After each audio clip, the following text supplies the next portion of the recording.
포로에서 돌아온 귀한 된 공동체들, 이제 정말 부푼 꿈을 가지고 또 여호와의 성전의 기초를 놓긴 했지만 이런저런 예상치 못한 어려움들을 만나서 성전의 그 재건을 중단하고 있는 상황, 실망과 또 정말 낙담 속에 있는 그들의 그 현실이 오늘 그 8절에 내가 밤에 보니, 정말 현실적으로도 그렇고 영적으로도 그들이 밤중에 있는 것과 같은 상황이었던 것 같습니다.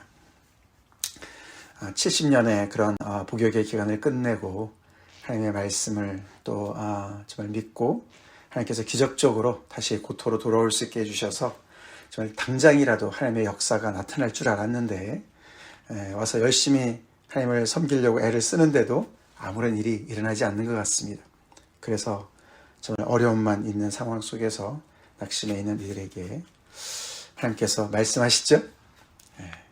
학개를 통해서 말씀하시고 또 스가랴를 통해서 말씀하시고, 어저께 우리가 스가랴 앞에 부분 1장 1절부터 6절까지 하나님의 말씀이 이 스가랴에게 임한 그 말씀을 들었습니다. 여호와께서 그들에게 오히려 내게로 돌아오라, 내가 너에게 돌아갈 것이다. 너희들의 몸은 왔지만 너희들의 마음이 온전히 내게 돌아오면 내가 너에게 돌아갈 것이다 라고 말씀하시면서 그 옛 조상들을 본받지 말라고 그렇게 말씀하신 것을 이제 시작으로 해서 본격적으로 스가랴에게 주신 하나님의 환상의 말씀이 오늘부터 이제 펼쳐지고 있습니다. 오늘 1장 7절부터 21절까지는 두 개의 환상이 나오는데, 첫 번째 환상이 이제 내가 밤에 보니 그렇게 시작을 합니다. 그 어저께 말씀을 받은 데서 한 3개월 후에 이렇게 환상을 하나님께서 보여주십니다. 밤에 볼 수 있는 것은 하나님의 백성뿐인 줄로 믿습니다. 밤에 어떻게 보입니까? 그렇죠? 밤에 빛이 있어야 보이죠. 하나님은 우리의 빛이 되시죠? 깜깜한 칠흑 같은 현실 속에 밤중에 우리에게, 믿음의 사람들에게 하나님의 뜻을 나타내 주시고 하나님의 계획을 나타내 주시고, 하나님께서 그 백성들을 밤중에 말씀으로, 환상으로 인도해 주십니다. 그렇죠? 인도해 주시는 거죠. 그들에게 어떤 말씀을 주시나, 그것이 이제 이 스가랴 말씀에서는 환상의 형식으로 일단은 보여주시고, 그것을 이제 이해를 못하니까 그것을 또 물었을 때 그것을 해석해 주시는 그런 형식으로 이렇게 8개의 환상이 쭉 나옵니다. 근데 이렇게 그 말씀을 보면 그게 하룻밤에 이루어진 것을 우리가 알 수가 있어요. 하룻밤에 8개의 그런 환상을 쭉 이렇게 기록을 합니다. 그게 6장까지 나아갑니다. 근데 그 말씀 하나하나가 정말 상상을 초월하는 그런 어떤 하나님의 그 역사하심과, 지금 겉으로 볼 때는 정말 이 이스라엘 백성들은 하나님으로부터 정말 돌봄을 받지 못하는 것 같고, 하나님께서 조용히 가만히 계시는 것 같고, 자기들만 어려운 중에 혼자서 애쓰는 것 같지만 배후에서 하나님께서 어떻게 일하고 계시고 어떤 계획을 가지시고 어떻게 하시는지 그것을 보여주시면서 그들을 격려하시고 위로하십니다. 항상 그렇죠? 우리 하나님 그러신 분이시죠. 우리가 부모와 자식 간의 관계도 가만히 보면, 특별히 어린 자녀를 둔 그런 부모 입장에서 자녀들을 위해서 얼마나 애를 씁니까? 그렇죠? 이런저런 생각들을 미리미리 다 하지 않습니까? 자녀들 입장에서는 당장 자기가 필요한 것이 있고, 부모가 자기 필요를 모르는 것 같고 아무것도 안 하시는 것 같은데, 부모가 그것을 알아서 미리미리 준비하고 계획하고 일하고, 그럴 경우가 많이 있지 않습니까? 하나님은 이 이스라엘 백성들의 아버지가 되셔서, 하나님이 되셔서 그들을 정말 훨씬 그의 생각과 상상을 뛰어넘어서 미리미리 하나님께서 일하시는 분으로 그렇게 이 환상 속에서 말씀해 주십니다. 특별히 첫 번째 환상은 앞으로 펼쳐지는 그 8가지 환상의 모든 것의 어떤 기본을 이루는 그런 환상이라고 볼 수가 있습니다. 그 첫 번째 환상이 어떤 내용입니까? 예, 말 탄 사람을 봤어요. 그렇죠? 말 탄 사람. 예, 8절에 한 사람이 붉은 말을 타고 골짜기 속 화석류 나무 사이에 섰고, 혼자가 아니었습니다. 그 뒤에는 붉은 말과 자줏빛 말과 백마가 있다. 말만 얘기하지만 말 탄 자가 있겠죠. 그렇죠? 그 뒤에 보면은 그 말 탄 자들이 쭉 세상을 두루다니면서, 땅에 두루다니면서 그들이 본 것을 이 화석류 나무 사이에 서 있는 이 한 사람한테 가서 보고하지 않습니까? 그걸 보면 이제 말만 나오는 게 아니고 말 탄 자가 나오죠. 그렇게 해서 우리가 최근에 요한계시록에서 말 탄 자, 그렇죠? 그 환상을 우리가 보지 않았습니까? 7인을 떼실 때에 말 탄 자가 하나하나 차례대로 나가면서 하나님의 역사를 감당한, 그래서 그 어떤 환상과 연결이 되어집니다. 오늘 여기 나오는 이 등장인물을 보니까 일단은 붉은 말을 탄 이 한 사람은 화석류 나무에 섰는데, 나중에 보니까 그는 여호와의 천사라는 그런 타이틀을 가지고 있습니다. 그리고 그는 보고를 받습니다. 우리가 여호와의 천사 이랬을 때 구약에서 보면은 어떤 때는 그것이 여호와 하나님이신 경우도 있어요. 그렇죠? 그래서 굉장히 그 어떤 그 하나님의 어떤 그 존재 자체일 수도 있는데, 그런 어떤 한 분이 나오고, 그 다음에 이 세 명의 이 말탄자, 붉은 말과 자줏빛 말과 백마가 있죠. 그 말탄자들이 있습니다. 그 다음에는 이 스가랴한테 그 상황을 설명해주는 말하는 천사가 나와요. 그렇죠? 말하는 천사. 그 말하는 천사는 여호와의 천사랑은 좀 다른 그런 존재지요. 그래서 이제 이 상황을 이제 설명을 해주는 거죠. 그렇죠? 어떤 일이 벌어지고 있다는 것을 얘기해 주고 있습니다. 근데 이게 무슨 일입니까? 그랬더니 뭐라고 했습니까? 화석나무 사이에 선자가 대답하이르되 이는 여호와께서 땅에 두루 다니라고 보내신 자들이다. 그들이 두루 다녀서 그 천사한테 와서 보고하는 내용이 뭐였습니까? 온 땅이 평안하고 조용하더이다. 결국은 여호와의 천사의, 결국은 여호와의 명령을 받아서, 그렇죠, 온 땅을 정찰을 하고 돌아온 것이죠. 그래서 그 보고 내용이 온 땅이 평안하고 조용하더라, 그렇게 얘기를 합니다. 그게 굿뉴스일 것 같은데 그렇지 않습니다. 그렇죠? 거기 12절에 보면은 그 말을 듣고 여호와의 천사가 만군의 여호와한테 중보를 합니다. 그렇죠? 그러니까 여기는 이 여호와의 천사의 표현이 여호와가 아닙니다. 그렇죠? 그래서 이 여호와의 천사가 만군의 여호와한테 이 백성들을 위해서 중보 기도를 하죠. 여호와께서 언제까지 예루살렘과 유다 성읍들을 불쌍히 여기지 아니하려 하시나이까. 이를 노하신 지가 70년이 되었습니다. 그러니까 세상이 지금 온 땅이 평안하고 조용한 것은 여호와께서 아무 일도 안 하십니다라는 얘기로 연결되어져요. 그렇죠?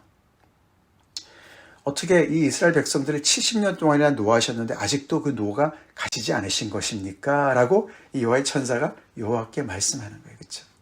뭔가 하나님께서 일하셔야 되는 거 아닙니까? 이스라엘 백성들을 불쌍히 여기셔서 이제는 천지를 진동하고 뒤집어 엎고 그 이스라엘 백성들을 괴롭혔던 그 정말 세력들을, 제국들을 이제는 심판하셔야 되는 것이 아닙니까? 어떻게 이렇게 조용하고 평안할 수가 있습니까? 라고 하나님께 따지듯이 얘기를 해요. 그렇죠? 사실 그 얘기가 하나님께서 이제 천지를, 땅을 진동시키실 것이다, 이 말이 학개에 나와요. 학개서에 우리가 2장 앞부분과 그 뒤에 20장 23절에 보면은 하나님께서 이렇게 말씀하셨어요. 만군의 여호와가 이같이 말하노라. 6절에 조금 있으면 내가 하늘과 땅과 바다와 육지를 진동시킬 것이다. 하나님께서 이스라엘 백성들을 지키시고 그들을 회복하신다는 얘기는 악을 응징한다는 얘기와 연결되어지죠. 그렇죠? 그래서 이 말씀하셨는데, 사실은 이제 그 고레스 왕이 이 이스라엘 백성들을 이제 다시 귀환하라고 하지 않았습니까? 그러고 나서 한 20년 후에 다리오 왕이 이제 집권을 하는데, 그 사이에 이 페르시아 왕의 그 왕정에 굉장히 그 혼란이 왔다 그래요. 여기저기서 반란이 일어나지고 그것을 이제 다리 왕이 그것을 이제 평정을 합니다. 그래서 혹시나 이제 그런 어떤 페르시아 제국에 오는 어떤 그런 혼란이 하나님께서 이제 온 땅을 흔드시는 것이 아니냐 이런 기대가 좀 있었다고 합니다. 근데 다시 평정이 된 상황이니까 이스라엘 백성들의 입장에서는 실망하는 이제 그런 마음이었다고 그래요. 이제 그것을 대변하는 환상인 거예요. 그래서 이 여호와의 천사도 이스라엘 백성들의 마음을 이해하듯이 그것을 그렇게 하나님께 대신해서 얘기하는데, 거기 13절, 14절에 하나님께서 응답하시죠. 13절부터 17절까지 첫 번째 환상의 끝까지 하나님께서 그 여호와의 천사에 대한 그 기도에 대한 중보에 대한 응답을 하십니다. 뭐라고 말씀하십니까? 여호와께서 직접 말씀하시는 것이 아니라 내게 말하는 천사를 통해서 말씀해 주시는 거죠. 그렇죠? 그한테 선한 말씀, 위로하시는 말씀으로 대답하셨다. 하나님께서 이스라엘 백성들 70년 동안 복역한 이스라엘 백성들한테 주시는 말씀은 여전히 내가 너희들을 향해서 진노한다 그런 말씀이 아니었고 선한 말씀이었습니다. 그렇죠? 선한 말씀, 위로하는 말씀이셨습니다. 위로하는 말씀이셨습니다. 그들이 볼 때는 하나님께서 아무것도 일을 안 하시는 줄 알았는데 그렇지 않았습니다. 그러면서 그 선한 말씀이 뭔지, 위로하는 말씀이 뭔지 14절부터 그것을 이렇게 풀어주는 그런 형식으로 오늘 말씀이 진행됩니다. 내게 말하는 천사가 그래서 그 말씀을 나한테 얘기해주는 내용이 뭡니까? 너는 쳐서 외쳐 이르기를 만군의 여호와의 말씀에 내가 예루살렘을 위하며 시온을 위하여 크게 질투하며. 첫 번째 하나님께서 하시는 말씀의 그 핵심에 내가 예루살렘을 위하고 시온을 위해서 크게 질투한다. 세상이 평안하고 조용한 것 같고 내가 아무 일도 안 하는 것 같고 내가 여전히 그들을 향해서 진노한 것 같지만 그렇지 않다. 내 마음은 그들을 향한 질투의 사랑으로 불타고 있다. 그렇게 말씀하세요. 우리가 하나님을 오해할 때가 참 많이 있어요. 그렇죠? 혼자서 그렇죠? 시험 들고 혼자서 자기가 혼자 막 하나님께 막 열정을 다하는 것 같고 근데 하나님은 가만히 계시는 것 같고 기도 아무리 해도 응답하지 않으시는 것 같고 그래서 우리가 시험 들 때가 있습니다. 근데 오해일 때가 많이 있죠. 여기 보니까 이스라엘 백성들을 향한 하나님의 말씀을 하나님의 마음을 알려주시는데 하나님의 마음이 크게 질투하는 불타는 사랑으로 이 백성들을 향한 그런 마음으로 가득 찬 것으로 말씀해 주세요. 이 말씀을 들은 백성들 위로가 됐겠죠? 위로가 됐겠죠. 하나님이 오늘날도 하나님의 백성들 자녀들을 이렇게 크게 질투하시면서 사랑하시는 줄로 믿습니다. 아멘. 우리의 자녀들을 우리가 기도하는 그 대상들을 그렇게 질투하시는 사랑으로 그들을 사랑하신 줄로 우리가 믿읍시다. 그렇게 고백합시다. 어떤 때는 내가 더 사랑하는 것 같아요. 하나님을 더 사랑하는 것 같고 내가 그쵸 우리 자녀들을 더 사랑하는 것 같습니다. 우리가 기도하는 많은 성도들의 그 안타까운 상황을 보면서 우리가 더 사랑하는 것 같습니다. 하나님은 냉담하신 것 같습니다. 근데 그게 아닌 줄로 믿습니다. 그 배후에는 하나님께서 크게 질투하시는 사랑으로 그들을 사랑하시는 것을 우리가 다시 한번 말씀을 통해서 생각해 봅시다. 묵상해 봅시다. 그렇게 하시니까 이 안일한 여러 나라들 때문에 내가 심히 진노한다. 백성들을 향한 그 크게 질투하시는 사랑을 가지신 하나님은 그들을 괴롭히는 여러 나라들, 안일한 여러 나라들이라고 표현합니다. 그렇죠? 이들은 안일해요. 왜요? 힘이 있어요. 돈이 있어요. 그렇죠? 그래서 자기들이 전부인 줄 알아요. 하나님을 믿는 백성들을 자기들 마음대로 쥐락펴락 그들한테 괴롭히니까 하나님은 아무것도 아닌 것 같아요. 그렇죠? 그래서 아주 오만하기 짝이 없는 그런 여러 나라들을 얘기하는 거예요. 아니랍니다. 그냥 떵떵거리고 삽니다. 평안하고 조용합니다. 평강을 누리고 있습니다. 그렇죠? 그래서 아무도 우리를 건들지 못해 라고 생각하고 있는 거예요. 근데 그들을 향해서 하나님께서 심히 진노하시고 계신다. 이스라엘이 그 자기들을 괴롭힌 나라를 향한 그런 정말 분노의 마음을 가지고 있겠지만 그 이상으로 그들을 향해서 심히 진노하고 계신다. 그렇게 말씀하시는 거예요. 이 환상이 얼마나 중요한 얘기입니까? 그렇죠? 하나님께서 알려주신 이 말씀이 얼마나 중요합니까? 우리 이것만 알아도 우리는 마음에 위로가 되죠. 그렇죠? 안심이 돼요. 아, 이제는 기다리면 되겠구나. 그게 내가 확인이 안 돼서 그렇지. 그렇죠? 하나님은 이러신 분이시지. 그렇지. 아니나 다를까? 그렇지. 하나님은 그러시죠? 하나님의 백성들, 자녀들을 괴롭히는 그 악한 세력들을 향해서 하나님께서 심히 진노하십니다. 심히 진노하시는, 단지 참고 기다리실 뿐이신 것이죠. 그러시면서 이유를 말씀하시는데, 나는 조금 진노하였는데 그들은 힘을 내어 고난을 더하였다. 내가 내 백성들을 향해서 그들이 불순종해서 조금 진노했는데, 그래서 그 여러 나라들을 나의 진노의 막대기로 썼는데 그들이 그냥 그 하나님께서 정해주신 그 한계를 넘어서서 훨씬 더 악한 생각으로 백성들을 괴롭혔다. 그런 얘기지, 그렇죠? 그런 얘기예요. 그래서 아수르를 하나님께서 막대기로 사용하시고 바벨론을 막대기로 사용하시고 그러셨는데 그들이 자고해서 자기들이 뭐가 된 줄로 알고 뭐나 된 줄 알고 하나님의 백성들을 무시하고 하나님까지 무시하고 자기들 스스로가 높여서 하나님이 된 그런 모습을 얘기하는 것이죠. 그래서 하나님께서 그들을 향해서 심히 진노했다. 그런 말이죠. 그래서 결국은 그들을 심판할 줄로 믿습니다. 그렇죠? 그들을 하나님께서 심판하실 것이다. 사실 그 얘기가 이제 두 번째 환상에서 나오죠. 네 뿔과 네 대장장이 얘기가 그렇게 나옵니다. 네 뿔은 성경에서 힘을 상징하죠. 권력을, 권세를 상징합니다.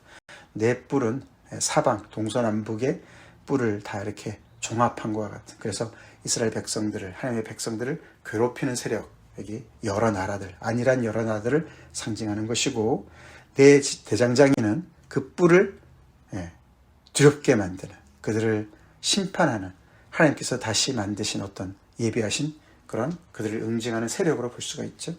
그래서 결국엔 하나님께서 그들을 심히 진노하셔서 그들을 심판하실 것을 말씀해 주십니다.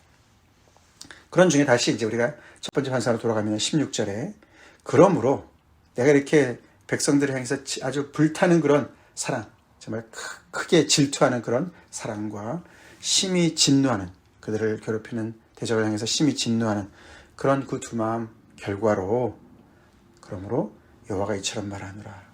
내가 불쌍히 여김으로 예루살렘에 돌아왔은즉. 너네만 돌아온 것이 아니야. 내가 예루살렘에 다시 돌아왔어. 하나님께서 이 예루살렘 성전에서 그들의 죄악 때문에 떠나지 않으셨습니까? 에스겔서 환상이 그렇게 나오지 않습니까? 그렇죠? 근데 이제 여호와께서 다시 돌아오셨다. 너희를 불쌍히 여겨서 돌아왔다. 긍휼히 여겨서 돌아왔다. 너네만 돌아온 게 아니야. 너희들과 함께 나도 돌아왔어. 말씀하십니다. 그래서 그렇기 때문에 내 집이 그 가운데 건축될 것이다. 성전이 다시 재건될 것이다. 내가 너희를 불쌍히 여기니까 그 모든 것이 가능한 거야. 너네가 스스로 너네의 열심으로만 하는 것으로 착각하지 마. 말씀하시죠? 그래서 그 성전이, 지금 이렇게 중단된 성전이 다시 재건될 거야. 건축될 거야. 그리고 예루살렘 위에 먹줄이 쳐질 것이다. 측량한다는 말이죠.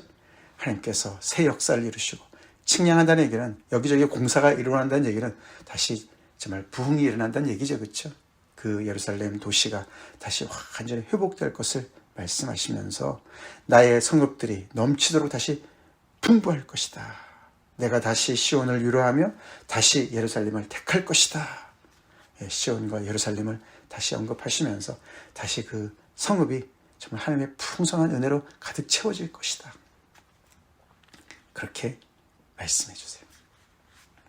그러니까 지금 이 포로에서 돌아온 이 사람들이 겪고 있는 이것이 전부고 그것이 끝이 아니다. 그렇게 말씀하시죠? 그러니까 지금 이렇게 너네 절망하고 실망하고 이렇게 정말 다른 이런 정말 그래서 이 모든 것들을 그냥 중단하고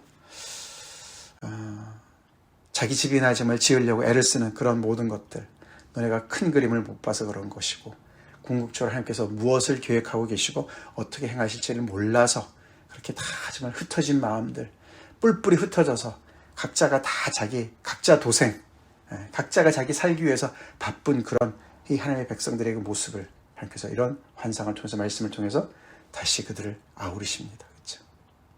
그래서 이 여호와의 성전을 다시 짓고 이 예루살렘 성전을 또 예루살렘 성을 시온을 회복시키시는, 앞서서 회복시킨 하나님의 일에 너희들이 같이 열심을 내서 너네 몸만 돌아오지 말고 여호와께로 마음이 돌아와서 함께 이 모든 것을 공동체를 재건해 라고 말씀하고 계세요.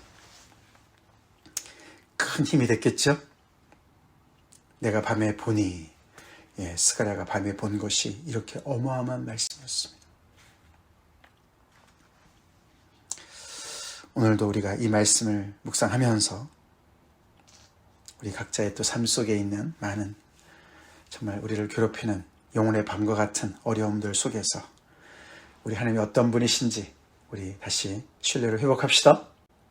그리고 이 하나님께서는 이미 정말 예루살렘에 돌아오셔서 다시 오셔서 또 이 정말 그 메시아를 이미 보내시고 정말 그 예루살렘 성전에 참 실체 되시는 예수 그리스도를 이 땅에 보내셨습니다. 그렇죠? 보내셨습니다. 그리고 그 예수님 안에서 우리에게 정말 놀라운 정말 죄사함의 은혜와 또 하나님의 자녀의 권세를 주신 분이시죠. 오늘도 그래서 하나님께서는 크게 정말 그 불타는 사랑으로 우리를 사랑하시는 줄 믿습니다. 우리를 괴롭히는 모든 악한 세력들에 향한 강한 심한 진노를 가지시고 때를 기다리신 줄 믿습니다. 그렇게 우리가 하나님으로부터 정말 사랑을 받는 존재인 것을 알고 하나님께서 하시는 일에 우리 동참합시다. 먼저 그의 나라와 그의 의를 구하는 그런 삶을 살아야 돼요. 우리에게 이렇게 큰 틀을 가지고 그림을 가지시고 비전을 가지시고 일하시는 그것이 바로 하나님의 나라 아닙니까? 그렇죠? 하나님의 나라. 그 일에 우리가 소망을 가지고 하나님 앞에 나아갑시다. 다 같이 기도하시겠습니다. 하나님 감사합니다. 바벨론 포로에서 돌아온 그 공동체, 척박한 현실 속에서 눈물을 흘리며 씨를 뿌리던 그 하나님의 백성들, 아버지, 그들이 당면한 현실, 척박한 현실 속에서 낙심했을 때 밤중에 환상을 보게 하시고 그 뜻을 알려주시고 아버지 메시지를 스가랴를 통해서 그들에게 전달해 주신 하나님, 그 메시지 속에 드러난 하나님의 그 마음, 우리 오늘도 그 말씀을 간직합니다. 백성들을 향해서 크게 질투하시며 여호와의 열심의 그 사랑으로, 그들을 변치 않는 사랑으로 아버지 그들을 위해서 미래를 계획하시고 조용히 진행하시며 그들을 괴롭히는 모든 악한 세력들에 향한 심한 진노를 아버지 하나님이 정말 드러내실 그 때를 하나님께서 정말 말씀해 주시는 것을 통해서 그들도 위로받고 우리 또한 아버지 위로받고 격려받습니다. 주님, 하나님을 의심하고 오해하지 않고 하나님의 말씀 따라 오늘도 충성스럽게 먼저 그의 나라와 하나님의 나라와 하나님의 의를 구하는 저희들의 삶 되길 간절히 기도합니다. 하나님, 우리의 마음이 온전히 하나님을 향해서 돌아가게 하시고 전심으로 주의 주신 사명 따라 아버지 오늘도 열심히 충성하는 저희가 되게 하시고 삶의 약속이 우리의 삶 가운데 풍성히 이루어지길 간절히 기도합니다. 하나님의 나라가 우리의 삶 가운데 이루어지게 하여 주시옵소서. 아버지, 그래서 우리 안에 정말 아버지 하나님의 성전이 온전히 회복되게 하시고 하나님의 공동체가 더욱더 든든히 서게 하시고 우리 안에 정말 아버지 하나님의 풍성함이 아버지 하나님 더욱더 넘치길 간절히 기도합니다. 아버지 하나님의 그 사랑으로 우리를 다시금 정말 아버지 세임 주시옵소서. 예수님 이름 받들어 간절히 기도 올려옵나이다. 아멘.